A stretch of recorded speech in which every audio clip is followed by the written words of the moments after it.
सच्चिदानन्दरूपाय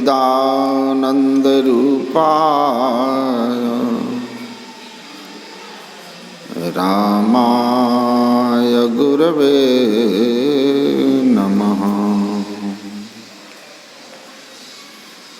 स्वनिवास में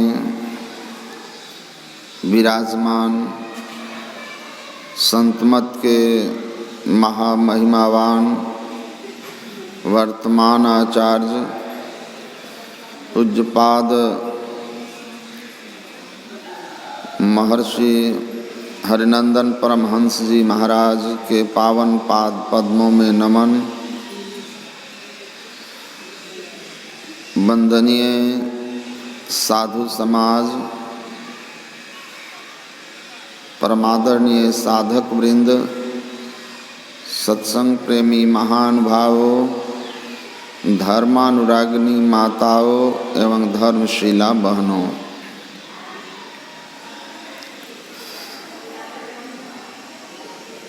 भगवान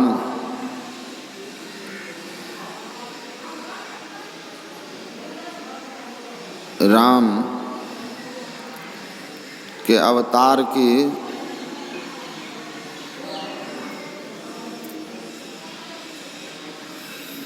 क्या कारण है और भगवान का स्वरूप क्या है, हम लोग पाठ में और प्रवचन में सुने, और वह स्वरूप की अनुभूति कैसे होगी यह भी हम लोगों ने सुना। भगवान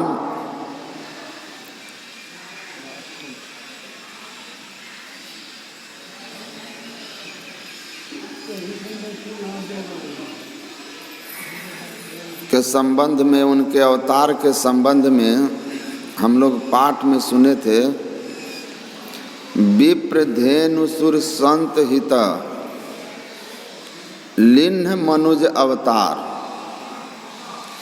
निज इच्छा निर्मित तनु माया गोगुन पार। विप्र ब्राह्मण, देवता, गाय, संत के हित के लिए, कल्याण के लिए भगवान ने अवतार लिया। दूसरे जगह दिया है भगत भूमि भूसुर सुरभि, सुरहित लागु कृपाल। भक्तों के लिए, गायों के लिए, देवताओं के लिए, धरती माता के ऊपर से पाप का भार उतारने के लिए भगवान का अवतार हुआ। तीसरी जगह कहते हैं भगत हेतु भगवान प्रभु राम धरे तन भूप, भक्तों के कल्याण के लिए।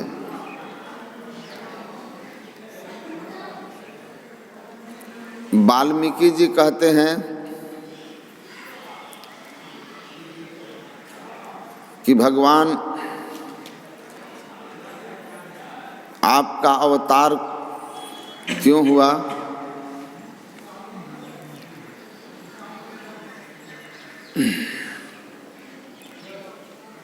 जग पेखन तुम देखनि हारे, विधि हरि शंभु न चावनि हारे, तेऊ न जानहि मरम तुम्हारे।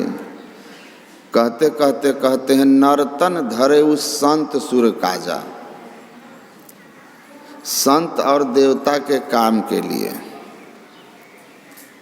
और गोस्वामी जी एक जगह और लिखते हैं जब जब होई धर्म के हानि, बाढ़ असुर अधम अभिमानी, तब तब धरि प्रभु विविध शरीरा, हरहि कृपा निधि सज्जन पीरा। सब इसलिए बोल रहे हैं कि अगर आप इतना ही कहें कि विप्रधेनु सुर संत हित, अगर एक चौपाई के लें और रामचरितमानस को समग्रता से नहीं पढ़ेंगे तो फिर भगवान के अवतार में मैं इसलिए कह रहा हूँ कि मैं एक ऐसे दकियानूसी जातीय श्रेष्ठता के अहंकार से भरे हुए एक कथाकार से मैं मिला था और उन्होंने इसी पंक्ति को सुनाया था कि विप्र धेनु सुर संत हित। भगवान का अवतार ब्राह्मण के लिए होता है, ब्राह्मणों के हित के लिए होता है, गायों के लिए हित के लिए होता है, संतों के लिए होता है। बाकी के इधर के लिए नहीं होता। वो नए नए थे। उसी संदर्भ में मुझे अभी पाठ पर यह प्रसंग याद आ गया, तो मैंने उनसे कहा कि भगवान का अवतार का मुख्य कारण रावण का वध करना था और वे रावण स्वयं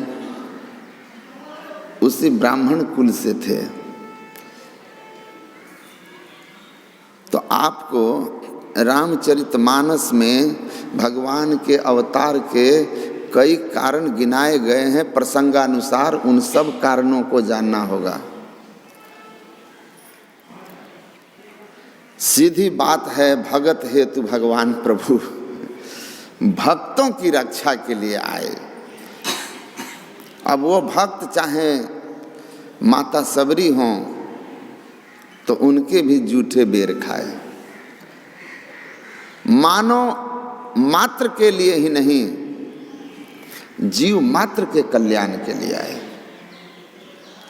और जिन लोगों ने धर्म की स्थापना के लिए आए, अधर्म का नाश करने के लिए आए। अब अधर्म के पक्ष में कौन खड़ा था, उसकी क्या जातीय सामाजिक व्यवस्था थी, उससे भगवान को कोई मतलब नहीं था। भगवान का एकमात्र मतलब था कि मानहु एक भगति कर नाता। जो भगवान के भक्त थे, जो धर्म कर्म में श्रद्धा रखते थे, उनके हित के लिए, और जो धर्म विपरीत आचरण करने वाले थे उनके नाश के लिए आए थे। यही मूल बात है। तो भगवान का अवतार हुआ और क्या कहते हैं कि आप हैं कौन? निज इच्छा निर्मित तनु। इस्कॉन एक बहुत बड़ी संस्था है जिसका हेडक्वार्टर पश्चिम बंगाल में है। विश्व स्तर की संस्था है जो भगवान कृष्ण के सगुण भक्ति का प्रचार करते हैं।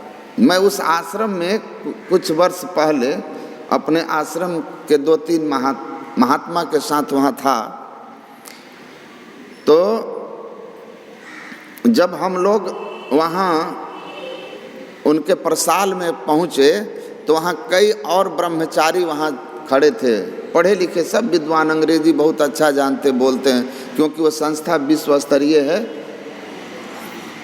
तो मैं उनसे कहा कि आप भगवान कृष्ण के सगुण रूप का ही केवल भक्ति की चर्चा करते हैं।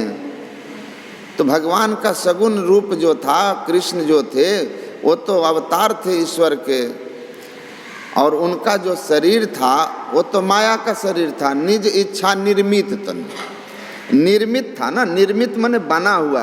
और ईश्वर जो है वो बने हुए नहीं हैं। ईश्वर ने अपनी इच्छा से अपने लिए एक शरीर बनाया। स्वरूपता कौन है वो? माया गोगुण पार। स्वरूपता वह माया, इंद्रियां, सत रज तम 3 प्रकृति के गुण से परे हैं। जो माया से परे है, आवे जाए सो माया, उपजे बिन से सो माया। जो दिखता है पर है नहीं, भ्रम है माया। रस्सी में सांप की तरह, रजत सीप मह भास जिमी, जथा भानु कर बारी। तो माया और 14 इंद्रियां और 7 रज तम 3 गुण का जहाँ तक पसार है, जब तक इनके पार में नहीं जाओगे ईश्वर के स्वरूप का बोध नहीं होगा। तो उन्होंने शरीर धारण किया, बनाया, जो बना वो माया है। ईश्वर स्वयंभू हैं, थे हैं, रहेंगे, बने ही नहीं, किसी ने बनाया ही नहीं, वो अनंत हैं। तो जब मैंने उनसे कहा कि भगवान ने वो शरीर धारण किया, अवतार ग्रहण किया, अपने लिए एक तन का निर्माण किया, जथा अनेकन भेष धरि नृत्य करे नट कोई, सोई सोई भाव दिखावई आपू न होई न सोई। तो फिर भगवान के सगुण साकार रूप के दर्शन से आपकी मुक्ति नहीं हो सकती, आपका परम कल्याण नहीं हो सकता। आप तो भगवान के सगुण रूप की बात कर रहे हैं, और जिस गीता का प्रचार आप करते हैं वो गीता महाभारत का अंश है। उस गीता को आपके महाभारत के परिप्रेक्ष्य में देखना होगा।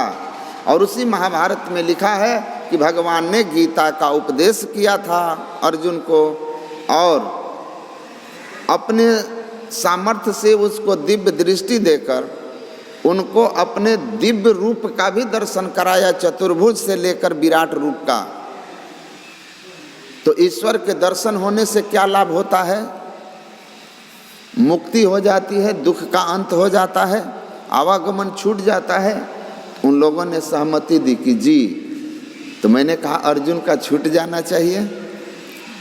उस अर्जुन के आवागमन का अंत नहीं हुआ, और मरणोपरांत वह अर्जुन अपने कर्मानुसार कुछ काल के लिए नरक भी गया, और फिर वह स्वर्ग गया। और वह जहाँ पर अर्जुन को स्वर्ग भेजा है, आप वहीं पढ़ेंगे कि आगे कहता है पतानंते महादुखम परिताप सुदारुण स्वर्गाभाजश्चरन्ति तस्मात् स्वर्ग न कामये तेतम भुक्त्वा स्वर्गलोकम विशालम क्षीणे पुण्य मर्तलोके विशन्ति। भगवान ने कहा कि जब आप स्वर्ग जाएंगे, विशाल सुखों का भोग करेंगे, और पुण्य के क्षीण होने पर पुनः आपको इस मर्तलोक में आना पड़ेगा। इसलिए हे मनुष्यों तस्मात् स्वर्ग न कामये, यही तनकर फल विषय न भाई स्वर्ग स्वल्प अंत दुखदाई। भगवान राम ने भी कहा, भगवान कृष्ण ने भी कहा, और महाभारत में महर्षि मुद्गल ने भी अपने शिष्यों से कहा। तो अर्जुन को भगवान के नर रूप का, उनके दिव्य चतुर्भुज रूप का, उनके विराट स्वरूप तक का दर्शन हुआ, लेकिन अर्जुन के मुक्ति की कहीं कोई चर्चा नहीं, नरक जाने से भी त्राण नहीं, और स्वर्ग अंत में मिलता है। तो आपको विचारना होगा कि वास्तविकता क्या है, मुक्ति क्या है, और साधना का सही स्वरूप क्या है, और ईश्वर का सही स्वरूप क्या है। भगवान ने स्वयं कहा अव्यक्तम बुद्धिमापन्नम मन्नते माम बुद्धयः परम भावो मजानन्त मम अभय मनुत्तमम। हे अर्जुन, मैं अव्यक्त हूँ। अव्यक्त का अर्थ क्या होता है? अव्यक्त का अर्थ होता है जो इंद्रियों की पकड़ में न आए, जिसको इंद्रियों के द्वारा न जाना जा सके, माया गोगुण पार, इंद्रियों की पहुँच से परे। अव्यक्त का यही तो अर्थ है। अव्यक्त का अर्थ अंग्रेजी में दिया है which is not perceivable by senses, sense organs, जो हमारी इंद्रियों की पकड़ में नहीं आता है। 5 कर्म इंद्रियां, 5 ज्ञान इंद्रियां, मन बुद्धि चित्त अहंकार, ये 4 अंतःकरण की इंद्रियां, जो 14 इंद्रियों की पकड़ में न आए वही अव्यक्त है। तो भगवान कहते हैं मैं अव्यक्त हूँ, लेकिन बुद्धि, अध्यात्म बुद्धि से जो विपन्न हैं, निर्धन हैं, वो हमको ये शरीरधारी समझते हैं, इस शरीर को ही कृष्ण समझते हैं। लेकिन हे अर्जुन, मेरा जो सत्य स्वरूप है वो अवयव है। अवयव का अर्थ होता है जिसमें परिवर्तन नहीं होता। ये रूप तो बाल रूप था, जन्म लिया, पला बढ़ा गोकुल में, उसके बाद युवा अवस्था, फिर जवानी और वृद्धावस्था, उसके बाद उन्होंने अपना शरीर त्याग किया। और महाभारत में लिखा है कि अर्जुन ने उस शरीर का दाह संस्कार किया। तो अब आप बताइए, वास्तविक स्वरूप ईश्वर का अनंत है, अव्यक्त है, इंद्रियातीत है। उसके लिए आपको इंद्रियातीत अवस्था प्राप्त करनी होगी, आत्मदृष्टि प्राप्त करनी होगी। हमारे गुरु महाराज कहते हैं मेधा मन संग जेते दर्शन। मेधा मतलब बुद्धि, मन, इंद्रियों के सहित जो भी दर्शन होगा, मेधा मन संग जेते पर्सन, जो भी स्पर्श करेंगे छुएंगे। मेधा मन संग जेते दर्शन, मेधा मन संग जेते पर्सन। दिव्य दृष्टि हु से जो दर्शन, दिव्य अंग का हु जो पर्सन, सब माया में दर्शन पर्सन। दिव्य दृष्टि से भी दिव्य माया का दर्शन होता है, दिव्य लोक का दर्शन होता है, पर द्वैत भाव होता है। आत्मज्ञान नहीं होता, परमात्मा के अनंत स्वरूप का बोध नहीं होता, न आत्मबोध होता है, न कण कण में व्याप्त अनंत परमात्मा का दर्शन और ज्ञान और अनुभूति हो पाती है। प्रकृति पार मन बुद्धि के पारा, जड़ के सब आवरणन पारा, गुरु हरि कृपा से अस जो होई, में ही दर्शन पावे सोई। प्रकृति के परे, प्रकृति का पसार कहाँ तक है? जहाँ तक तीन गुण का पसार है। साम्यावस्था धारणी मूल प्रकृति, प्रकृति पार मन बुद्धि के पारा, जड़ के सब आवरणन पारा, स्थूल सूक्ष्म कारण महाकारण, इन चारों जड़ावरण के पार में जाकर गुरु की बताई सदयुक्ति से साधना करके जो अपने आप को मानस जप, मानस ध्यान और दृष्टि और नाद योग की प्रक्रिया के द्वारा जड़ावरण से अपने को पार कर लेता है, अपनी चेतनात्मा को, वही आत्मदृष्टि से युक्त होकर के परमात्मा के वास्तविक स्वरूप को पहचान सकता है, जो माया गोगुण पार है। जब मैं ये उनको सुना रहा था तो वहाँ जो एक महंत थे वो हमको कहते हैं, उनको कहते हैं अपने शिष्यों को कि मायावादियों को सुनोगे तो भक्ति का नाश हो जाएगा। मायावादी कहते हैं जो ईश्वर के अवतार को, अवतार रूप को माया रूप कहते हैं। तो मैंने कहा कि आप भले जो कुछ कह लें, लेकिन कबूतर की तरह आंख बंद कर लेने से या शुतुरमुर्ग की तरह आंख बंद करने से समस्या का समाधान नहीं होता।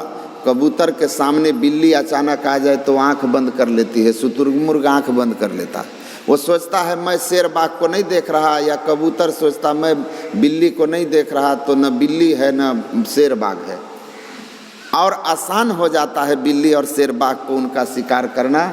उसी तरह अध्यात्म के वास्तविक स्वरूप से अगर आप भागेंगे, आंख बंद कर लेंगे और सुनना नहीं चाहेंगे, तो आप जान लीजिए कि आप मोक्ष को कभी भी अनुभव नहीं कर पाएंगे। जब भी मुक्ति होगी तब आपको माया के आवरण को पार होकर के परमात्मा का जो अवतार था, जिसका अवतार था, वह परमात्मा जो माया गोगुण पार है लेकिन भक्त के कल्याण के लिए आया, तो जो भक्त के कल्याण के लिए आया उस रूप को आधार बनाइए, और उस रूप को आधार बनाइए जो रूप उन्होंने धारण किया, और उस रूप को सहारा लेकर के सगुण से साधना की शुरुआत कीजिए, और चलते चलते जड़ावरण के पार हो करके सगुण में व्यापक निर्गुण को पहचान लीजिए, तो आपका उद्धार और कल्याण हो जाएगा। बोलिए श्री सद्गुरु महाराज की जय।